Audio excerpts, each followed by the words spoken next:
Bismillahirrahmanirrahim. Assalamualaikum warahmatullahi wabarakatuh. Oke, biasa ya kita baca salat munawwir, habis itu kita baca tartibul Fatihah. Lanjut kita baca kitab Yaqutun Nafis.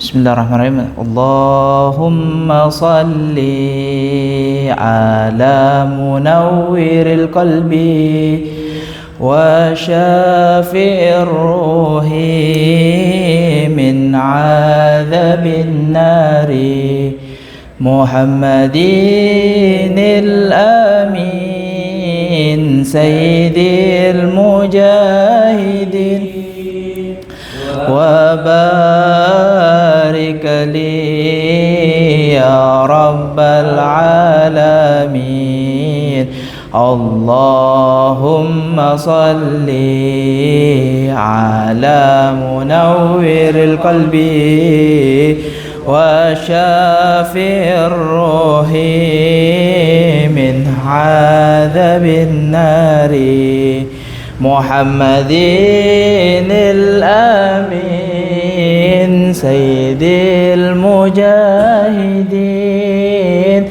wa barik li ya rabbal alamin Allahumma salli ala munawwiril qalbi wa syafi'ir ruhi min 'adzabin nari Muhammadinil amin sayyidil mujahidin wa barik li ya rabbal alamin Al-Fatihah. Allah yataqabbal salatu ad-du'a wal arwah sin musaddal 'azam al-fakir muqaddam Muhammad bin Abdullah wa Abd Arrahman Saqaf Muhammad Hasan Jamil wal Habib Muhammad bin Harun wa Harun wal Habib Abu Bakar bin Abdullah wa Tawassul Habib Muhammad bin Abd Arrahman wa Harun wal ki haji sundush Muhammad أن الله يتقسم برحمة المغفرة في الجنة وإلى حضرة النبي المصطفى رسول الله صلى الله عليه وسلم. الفاتحة. أعوذ بالله من الشيطان الرجيم. بسم الله الرحمن الرحيم. الحمد لله رب العالمين الرحمن الرحيم مالك يوم الدين إياك نعبد وإياك نستعين اهدنا الصراط المستقيم صراط الذين أنعمت عليهم غير المغضوب عليهم ولا الضالين آمين. Kita baca Fatihah sekali lagi khususan buat mu'alif kitabnya Syed Ahmad bin Umar Asyatiri. Semoga kita mendapatkan ilmu yang bermanfaat dari beliau, kita diberi keberkahan beliau. Ila hadratin Nabi Rasulullah sallallahu alaihi wasallam. Fatihah. A'udzubillahi minasyaitonir rajim. Bismillahirrahmanirrahim. Alhamdulillahirabbil alamin. Arrahmanir rahim. Maliki yaumiddin. Iyyaka na'budu wa iyyaka nasta'in. Ihdinas siratal mustaqim. Shiratal ladzina an'amta 'alaihim ghairil maghdubi 'alaihim waladdallin. Kemarin kita masih ada ingat terakhir materi sampai mana? Lupa ya. Kemarin tuh Anda sudah lihat, kemarin terakhir kita furudul wudu ya. Kewajiban wudu ada berapa kemarin? Ada 6. Yang pertama apa? Berniat, kemudian membasuh wajah, kemudian membasuh tangan sampai sikut, kemudian apa? Mengusap kepala, yang kelima membasuh kaki, dan yang keenam tertib. Nah, sekarang ini sebelum kita masuk jauh lagi, kita balik lagi kita baca kitab Al-Yaqutun Nafis karangan Al-Imam Ahmad bin Umar Asyatiri. Nah, pembahasan selanjutnya setelah furudul wudu ini adalah mashul khuffain, tentang mengusap khuffain. Apa itu khuffain? Khuffain itu jenis sepatu yang dipakai di bangsa Arab. Jadi mereka itu punya budaya ketika musim dingin, kondisinya di Arab itu dingin banget. Al-Fakir ngerasain panas banget, dinginnya dingin banget ya. Jadi apalagi di Tarim, di Makbarah Nabiullah Hud itu daerah gurun, daerah pasir, daerah tebing-tebing ya. Fadl silakan masuk. Nah, itu dinginnya Masya Allah, ketika malam dinginnya keterlaluan sampai kita nggak kuat. Makanya di sana itu banyak yang pakai khuf. Apa itu khuf? Khuf itu model kayak sepatu tapi kaos kaki. Bagaimana caranya bilangnya? Jadi sepatu yang dipakai terus-terusan di dalam rumah, yang modelnya seperti kelihatannya seperti sepatu bot gitu ya. Sepatu bot tujuannya biar apa? Biar ngangetin kaki. Kan kalau kita di Indonesia karena dinginnya nggak terlalu, cukup pakai kaos kaki, benar ya. Di sana saking dinginnya mereka harus pakai khuf. Dan khuf itu biasanya zaman sekarang ada khuf yang pakai resleting. Tapi zaman dulu itu khuf diikat satu-satu dan ikatannya panjang sampai atas. Kebayang nggak? Kebayang surahnya, kebayang gambarnya. Jadi diikat sampai ke atas dan ngelepasnya itu susah. Ya, Fadal silakan. Jadi ngelipatnya susah. Apa ngebukanya lagi susah. Walhasil dalam kaidah fikih ya, kalau kita menemukan sesuatu yang sulit, maka sesuatu tersebut akan longgar, ya, akan longgar hukumnya. Contohnya bagaimana seperti kasus ini. Ketika seorang dingin, dia butuh pakai khuf, maka apa dikasih rukhsah dalam Islam. Kan kita kemarin sudah belajar, ada rukun wudu, di antara rukun wudu apa yang kelima? Membasuh kaki kan. Tapi ada pengecualian. Ya, silakan masuk. Ada pengecualian, dibolehkan nggak usah apa namanya? Nggak usah basuh kaki, nggak apa-apa. Tapi apa diganti dengan mengusap khuf, ya. Kita harus paham dulu kenapa orang pakai khuf, karena yang pertama dingin. Yang kedua apa? Mereka susah buat buka lagi. Jadi nggak kayak sepatu. Kalau sepatu kan gampang kita buka tutup kan. Kita pakai buka. Kalau khuf nggak, susah. Nah, makanya apa? Ketika seorang butuh penghangat di kaki dan dia pakai, dikasih rukhsah, dikasih keringanan oleh Islam. Bagaimana keringanannya? Nggak perlu membasuh kaki karena terlalu dingin, tapi cukup mengusap khuf. Nah ini kita baca Bismillahirrahmanirrahim. Qala al-mu'allif, yaitu al-Imam Ahmad bin Umar Asy-Syatir radhiyallahu anhu wa nafa'ana bihi wa bi ulumi fi dharain amin. Mashul khuffaini yajuzu mashu syai'in min zahiri a'lal khuffaini badalan an ghasli rijlain. Ini ana baca semua baru nanti dijelasin. Fil wudu'i, ya. Badalan an ghasli rijlain fil wudu'i. Yauman wa lailatan lil muqim wa salasata ayyamin bilayaliha lil musafir. Nah. Baik, yang baru datang silakan langsung masuk.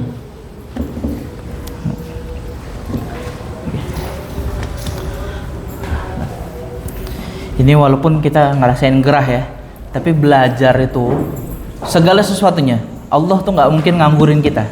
Ini salah satu motivasi yang Anda pegang betul. Motivasi yang paling Anda pegang betul adalah Allah nggak mungkin nganggurin kita, itu dia. Jadi kondisi sesusah apapun kita itu diperhitungkan sama Allah. Antum tahu kerjaan-kerjaan semakin susah pekerjaannya, semakin pekerjaannya mempertaruhkan nyawa, biasanya gajinya makin besar kan? Makin semangat gak kira-kira kerjanya? Makin semangat. Nah, itu motivasi bagus buat kita ketika kita merasa ya Allah belajar capek gerah, tapi ingat Allah nggak nganggurin kita. Setiap apa yang kita susah payahkan, jalannya kita, atau mungkin ada yang naik sepeda atau naik motor, rodanya berputar, gerah-gerahannya kita di sini, itu semuanya dihitung oleh Allah Subhanahu Wa Taala pahalanya. Anak nggak bohong, anak yakin betul Allah ngitung usaha kita, asalkan kita ikhlas. Makanya ini juga teguran keras buat anak. Biar apa? Biar anak ngajar juga ikhlas gitu. Nggak pengen viral. Hubul jah itu sangat dibenci oleh para ulama. Apa itu hubul jah? Cinta viral. Ya, ini anak video biar apa? Biar motif awalnya kan biar orang-orang bisa dapat manfaatnya. Tapi ini rawan sebenarnya. Ini rawan dimasuki penyakit riya.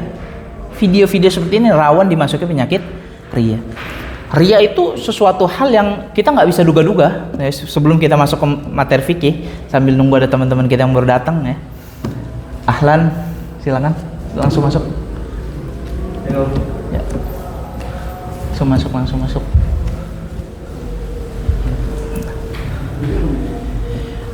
Kita lanjut ya. Tadi Anda bilang bahwasanya video seperti ini sebenarnya memang walaupun niat awalnya baik, ini video rawan. Rawan apa?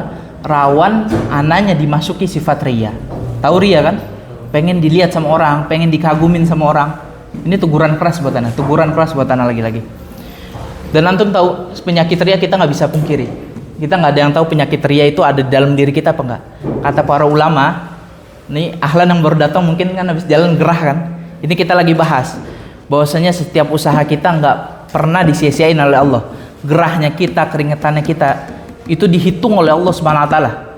Allah nggak mungkin sesuatu yang kita keluarkan, usaha kita terus dinilai sia-sia sama Allah, nggak mungkin. Ini Anda mau bahas bahwasanya video yang Anda rekam ini memang walaupun niatnya biar manfaat bagi orang, tapi juga ada potensi riya, benar. Kata para ulama, ya, kenapa Anda ulang? Karena baru ada yang datang. Kata para ulama, riya itu seperti semut hitam yang ada pada hidung kita, tiba-tiba ketika malam hari dan tengah malam. Jadi lagi tengah malam, malam hari, nggak ada lampu, gelap apa gelap. Tiba-tiba kadang-kadang kita nggak sadar ada semut ya di hidung kita. Fadal, masuk. Ya, kadang-kadang kita nggak sadar ya ada semut di wajah kita, benar nggak? Nggak tahu kapan dia kok lewat pipi kita tiba-tiba ada di hidung. Sama itu seperti ria. Ria juga begitu. Kita ngejalaninnya asik aja, masya Allah. Seolah-olah berada dalam sebuah jalan yang benar. Padahal tiba-tiba di tengah-tengah dimasukin oleh syaitan, dibisikin oleh iblis.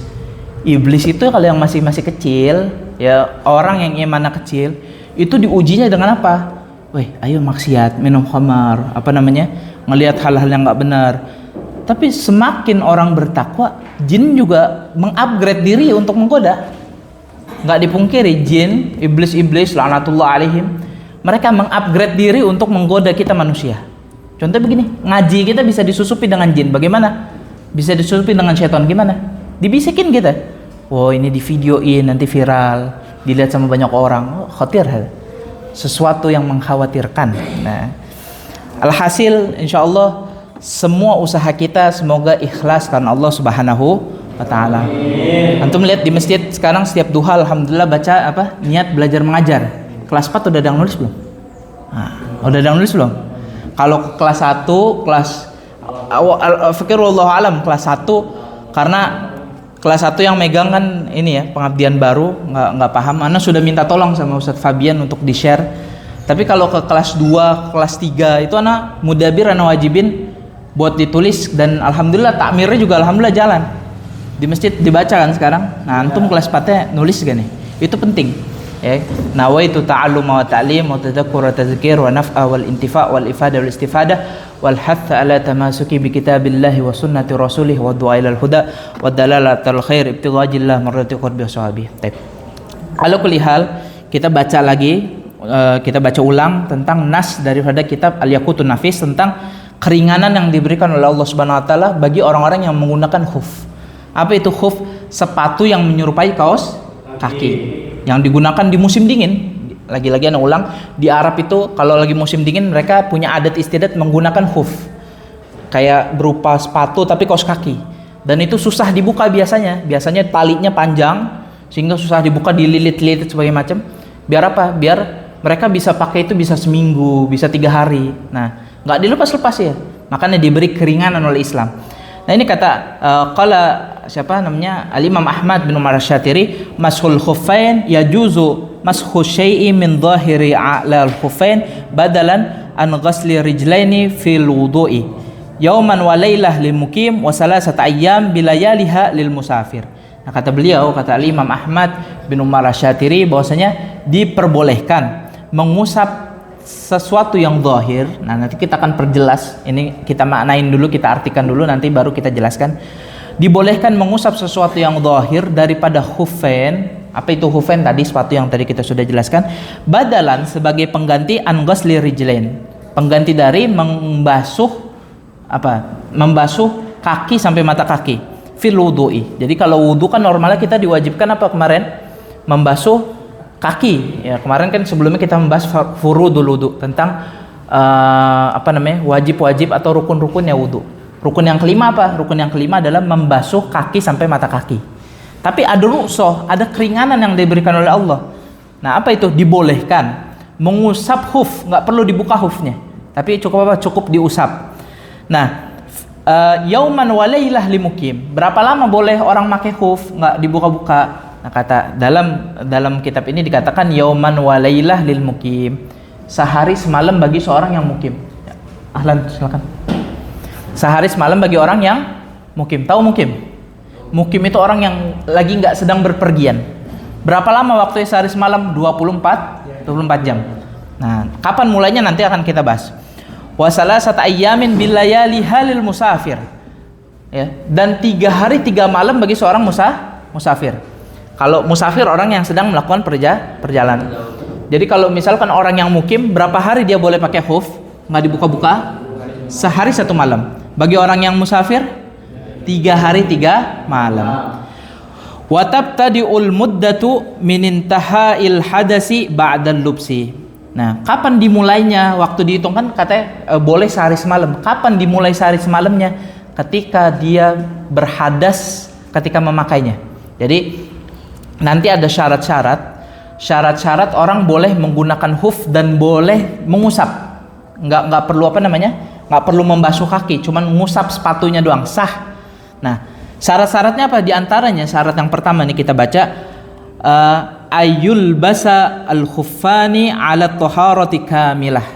Dia sebelum pakai khuf, sebelum pakai sepatunya, dia harus wudu secara sempurna. Artinya wudunya sudah sah. Sudah niat, wajah, tangan, terus apa lagi? Wajah tadi sudah, kemudian mengusap rambut, kaki, alat tartib, kemudian wudunya sah kan? Ketika wudunya sah, dia baru boleh pakai khuf. Jadi kalau orang keadaannya lagi berhadas, boleh gak dia pakai khuf? Boleh, tapi nggak mendapatkan rukhsah, nggak dapat keringanan. Tapi kalau mau dapat keringanan gimana? Dia harus wudu dulu secara sempurna. Nah, setelah wudu secara sempurna, baru dia pakai khufnya. Kapan 24 jam itu terhitung bagi seorang mukim? Ketika dia berhadas. Sudah pakai khuf, dia pakai khuf jam 10 pagi. Ketika dia pakai khuf jam 10 pagi, ternyata dia jam 11 kentut ternyata. Kentut membatalkan wudu kan? Nah, mulai dari jam 11 itulah dia terhitung 24 jam. Jadi kapan selesainya dia harus lepas khufnya? Ketika jam 11 paginya, bukan jam 11 malam. Kalau jam 11 malam itu baru 12 jam, benar ya? Ya kan? Satu putaran itu 12 jam. Tapi ini berapa? 24 sehari semalam. Ya. Jadi kalau dia batalnya jam 11, maka terhitungnya kapan? Dari jam 11 sampai kapan? Sampai jam 11 paginya lagi. Paham ya? Jelas? Ada pertanyaan? Nah, kita lanjut dulu ya. Itu yang pertama, ya. Jadi seseorang yang mau pakai khuf dibolehkan, diberikan rukhsah, diberikan keringanan, dia nggak perlu basuh kaki, cukup usap saja khufnya, itu sudah sah wudunya. Dengan syarat apa? Sebelum menggunakan khuf, dia apa tadi? Thaharah kamilah. Dia harus dalam keadaan suci secara sempurna. Nah, yang kedua, ayyakuna qawiyan. Qawiyaini. Khufnya itu harus khuf yang kuat. Maksudnya huf kuat gimana? Nggak boleh bahannya terbuat dari benang wol, nggak boleh. Harus yang kuat. Bagaimana sih yang kuat? Modelnya seperti terbuat dari kulit. Paham ya maksudnya? Nggak lembek, nggak ya bukan kayak kain lah bahannya. Harus sesuatu, bukan kaos kaki, tapi apa? Sepatu. Jelas? Harus kuat. Yang ketiga, syarat ketiga, wa yakuna mani'aini linufuzil ma min ghairi kharzi, min ghairi kharzi. Dia nggak boleh sepatunya itu nyerap air, nggak boleh. Kemasukan air tuh nggak boleh sepatunya. Hufnya itu nggak boleh kemasukan air kecuali dari tempat tali ikatannya. Kharzi itu dari tali ikatan. Tahu kan? Sepatu ada yang kebuka tuh tali ikatannya, benar ya? Nah, ataupun sepatu zaman sekarang apa? Sleting, pakai sleting. Nah, sletingnya kalau kemasukan air, karena itu kan aslinya kebuka, cuman di sleting, kalau kemasukan air itu nggak apa-apa. Tapi apa? Nggak boleh samping-sampingnya bolong, yang bisa kemasukan air. Jelas? Jadi harus ketutup rapat. Nah, wa yakuna satiraini limahalil fardi minal jawanibi wal asfal. Nah, syarat yang keempat sekarang, sepatunya harus menutupi sepatunya harus menutupi semua kakinya dari bagian bawah dan bagian samping. Kalau dari bagian atas gimana? Nggak apa-apa. Jadi kalau misalkan baju kita nih, beda sama sholat ya. Ini perlu Anda jelaskan. Kalau baju ketika sholat boleh kelihatan auratnya dari mana? Enggak, bukan. Maksud Anda kita harus tutup aurat full kan? Tapi ada satu bagian yang boleh kelihatan aurat, dari bagian atas, kanan, kiri atau bawah? Dari bawah. Antum apa sarungnya harus ditutup? Enggak kan? Jadi dari bawah boleh kelihatan. Jelas, paham enggak? Maksud poin Anda paham? Paham. Dari bawah tuh boleh kelihatan. Nah, tapi dari samping boleh kelihatan enggak? Enggak boleh. Apalagi dari atas nggak boleh. Jadi mohon maaf kalau ada orang pakai jubah yang agak longgar, terus kok sarungnya itu di bawah pusar, ketika dia ruku kelihatan pusarnya dari atas, maka sholatnya batal. Jelas?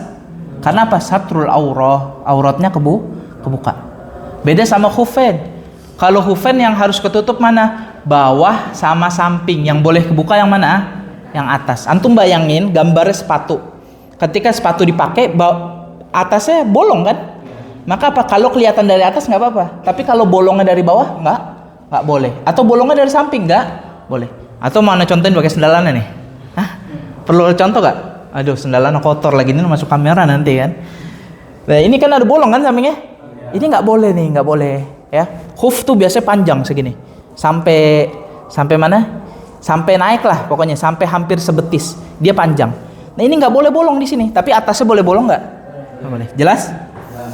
Wa alla yahsulu lillabisihima hadasun akbar. Nggak boleh yang menggunakan khuf tadi dalam kondisi hadas besar.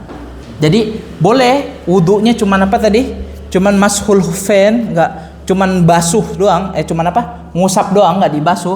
Dengan catatan apa? Itu khusus buat wudu. Nggak boleh orang mandi besar, orang punya junub, terus dia belum mandi besar, akhirnya dia bilang, oh nggak mau mandi besar ah, cuman apa namanya?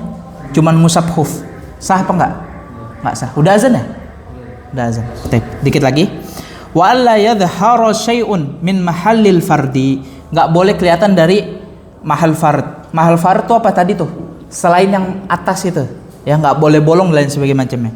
Wa alla tanhallal ura, nggak boleh talinya itu apa namanya? Talinya itu nggak boleh terlonggar, benar. Nggak boleh longgar, nggak boleh apa sih namanya? Ya nggak boleh begitulah, nggak boleh longgar. Jelas ya? Kalau punya syarat-syarat itu boleh menggunakan khuf. Tapi ala kulli hal di Indonesia kita jarang menggunakan khuf ya. Bahkan mungkin antum nggak ada yang pernah lihat surah gambar khuf tuh gimana. Nanti boleh mungkin kalau lagi mudif atau lagi apa, antum cari di internet bentuk khuf, biasanya ada. Paham? Nah, insya Allah mulai besok, tadinya mau mulai sekarang, tapi karena udah azan, mulai besok insya Allah kita bacanya 2. Selain kitab Yaqutun Nafis, insya Allah kita mau iringin dengan ini nih. Ini tulisan anak sendiri yang waktu itu pernah bilang fikih ibadah. Ini gratis, nggak? Antum kalau mau baca, antum bisa download di internet atau scan barcode ini gratis. Antum baca, boleh di-download, boleh disebarluaskan, boleh antum download, antum cetak, antum bagiin sponduk juga boleh. Ya. Gratis pokoknya, nggak ada biaya-biaya. Tapi kalau misalkan mau versi cetakan bagusnya juga ada, ya versi cetakan bagusnya. Tapi nggak dijual isi bukunya ya. Kalau isi bukunya terserah antum mau baca mau apa ya. Cuman kalau mau cetak, karena cetaknya butuh biaya, ini 30.000. Tapi anak nggak promosikan antum cari yang gratisan aja ya. Paham ya? Nanti insya Allah kita baca 2. Jadi baca Yaqutun Nafis versi Arabnya, dan ini versi bahasa Indonesianya kita juga baca fikih ibadah. Jadi nanti ini sebenarnya antum nanti pas liburan, antum cek aja di YouTube-nya, ada link downloadnya itu. Antum ambil materinya, antum baca sendiri, insya Allah ini nggak usah pakai guru, insya Allah paham. Kalau ada yang nggak paham nanti bisa ditanyakan. Jelas? Karena udah udah azan, kita tutup. Mungkin kita nggak baca doa khutmul majelis dulu, nanti insya Allah kita baca selanjutnya. Nanti untuk jadwal selanjutnya silakan dibicarakan. Insya Allah anak balik ke Hadramaut tanggal 27 Juli. Jadi ahsan kalau ada kesempatan, ana yang pengen buat jumpa antum terus-terusan. Ana nggak ngajar di kelas antum kan? Nggak ngajar, anak pengen terus-terusan bisa komunikasi, bisa cerita-cerita. Jadi sebelum balik insya Allah mudah-mudahan kita bisa sering ketemu. Semoga kita diberkahi semuanya, jadikan majelis-majelis yang seperti ini walaupun kecil, tapi insya Allah dosa-dosa kita keluar diampuni oleh Allah Subhanahu Wa Taala dengan keagungan Rasulullah Sallallahu Alaihi Wasallam. Al-Fatihah. A'udzubillahi minasyaitonirrajim. Bismillahirrahmanirrahim. Alhamdulillahirabbil alamin. Ar-Rahmanir-Rahim. Maliki yaumiddin. Iyyaka na'budu wa iyyaka nasta'in. Shiratal mustaqim. Shiratal ladzina an'amta 'alaihim. In uridu lil islahi mastata'tu wallahu ma fiqil kum tariq. Assalamualaikum warahmatullahi wabarakatuh. Waalaikumsalam warahmatullahi wabarakatuh. Ya dah, tafadhal.